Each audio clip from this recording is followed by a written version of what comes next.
রুদ্ধশ্বাস এক ম্যাচ শেষ পর্যন্ত হায়দ্রাবাদ কিংসম্যানস কিন্তু জয় পেয়েছে 2 রানের ব্যবধানে ইসলামাবাদ ইউনাইটেডের বিপক্ষে এবং তারা চলে গিয়েছে পিএসএল 2026-এর ফাইনালে। ভাবতেই অবাক লাগে যে হায়দ্রাবাদ কিংসম্যান শুরু 4 ম্যাচ হেরে একেবারেই বিধ্বস্ত হয়েছিল সেই হায়দ্রাবাদ কিংসম্যান তারা কিন্তু এখন পিএসএল এর ফাইনালে অবিশ্বাস্য একটা কামব্যাক দেখিয়েছে হায়দ্রাবাদ। তারা গতকালকের ম্যাচেই যে পারফরমেন্সটা করেছে তা সত্যি অবিশ্বাস্য। শুরুতে ব্যাটিং করে নির্ধারিত 20 ওভারে 186 রান দাঁড় করালেও কিন্তু খেলাটা আসলে জমে গিয়েছিল লাস্টের দিকে, কেননা শেষ 4 ওভারে কিন্তু অনেক বেশি রান দরকার ছিল ইসলামাবাদ ইউনাইটেডের, কিন্তু সেই রানও কিন্তু চেস করে ফেলেছিল ইসলামাবাদ ইউনাইটেড প্রায়।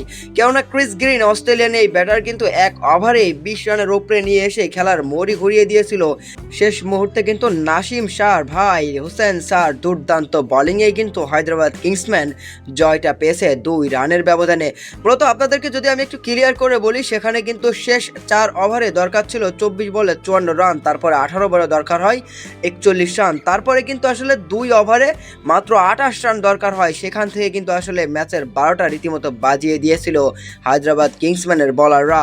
তারপরে শেষ ওভারে যখন 6 রান দরকার ছিল তখনই কিন্তু আসলে খেলার মোড়টা ঘুরিয়ে দিল হোসেন শাহ নাসিম শাহের এই ভাই। তিনি দুর্দান্ত বোলিং করেছেন, 6 রান ডিপেন্ড করেছেন, তাও 2টা সেটস ব্যাটসম্যানের বিপক্ষে ফাহিম আশরাফ এবং ক্রিস গ্রিন। তারা দুজনই কিন্তু ব্যর্থ। ইমাদু হাশিম নামলেও তিনিও কিন্তু ব্যর্থ। শেষ পর্যন্ত কিন্তু হায়দ্রাবাদ কিংসম্যান চলে গিয়েছে ফাইনালে 2 রানের জয় নিয়ে। এখন দেখার বিষয় ফাইনালে হায়দ্রাবাদ কিংসম্যান পেশোয়ার জালমির বিপক্ষে কেমন পারফরমেন্স করে, কেননা তারা যেভাবে আসলে ফাইনালে উঠেছে তা সত্যি অবিশ্বাস্য, তা সত্যি অকল্পনীয়।